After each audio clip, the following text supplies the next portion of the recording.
Hai, jumpa lagi di channel YouTube saya. Pembahasan kita kali ini yaitu tentang hipertensi.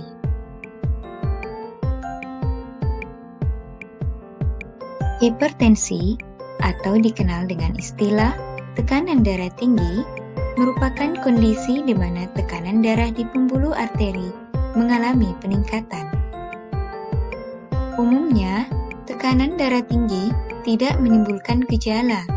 Akan tetapi, jika tidak ditangani, akan terjadi hipertensi kronik yang menimbulkan dampak bagi kesehatan seperti serangan jantung, stroke, dan gangguan ginjal. Menurut ESC dan AHA, hipertensi didefinisikan sebagai tekanan darah lebih dari 140 atau lebih dari 130, sedangkan tekanan darah normal kurang dari 120/80.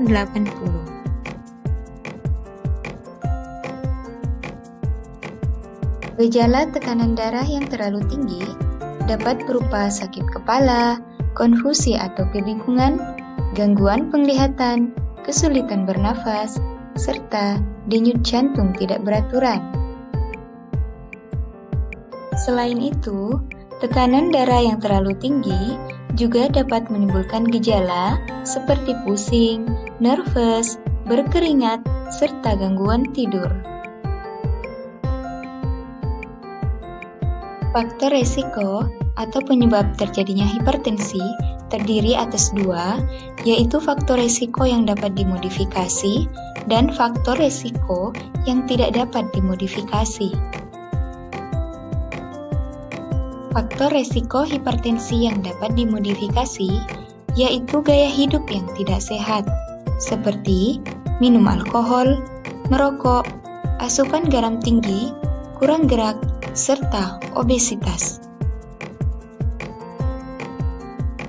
Sedangkan faktor resiko yang tidak dapat dimodifikasi yaitu riwayat keluarga yang mengalami hipertensi, umur di atas 65 tahun untuk perempuan, dan di atas 55 tahun untuk laki-laki.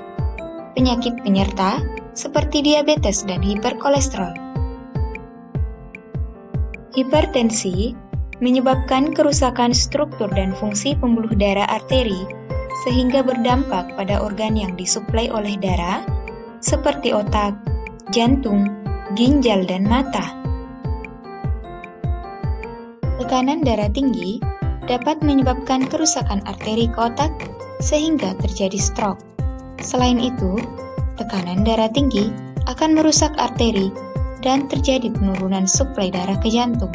Hal ini dapat menyebabkan terjadinya heart failure atau gagal jantung. Tekanan darah tinggi juga dapat menyebabkan terjadinya kerusakan ginjal. Selain itu, beberapa kasus tekanan darah tinggi menyebabkan kerusakan pembuluh darah retina atau dikenal dengan istilah hipertensif retinopati. Selanjutnya, bagaimanakah penanganan atau treatment hipertensi? Penanganan hipertensi yang tepat dapat menurunkan 40% penyakit cerebrovaskular dan 15% penyakit jantung iskemik.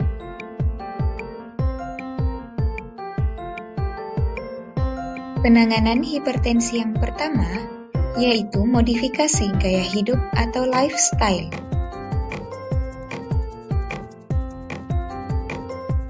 Modifikasi gaya hidup dalam penanganan hipertensi dapat berupa membatasi asupan garam, mengkonsumsi makanan sehat seperti buah-buahan dan sayur, membatasi minum alkohol.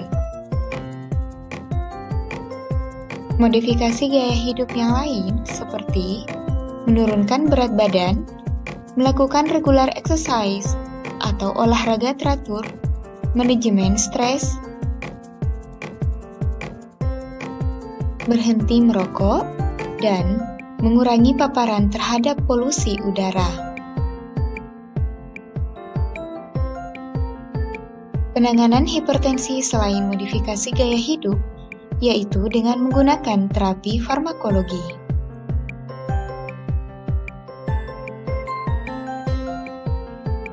Penanganan hipertensi secara farmakologi yaitu dengan menggunakan antihipertensi. Berikut ini merupakan golongan obat antihipertensi yang akan kita jelaskan pada sesi selanjutnya. Stay tune ya pada sesi selanjutnya mengenai pembahasan tentang obat-obat antihipertensi. Jangan lupa dukung terus channel ini ya dengan cara subscribe, tekan lonceng, like untuk mendapatkan notifikasi. Terima kasih.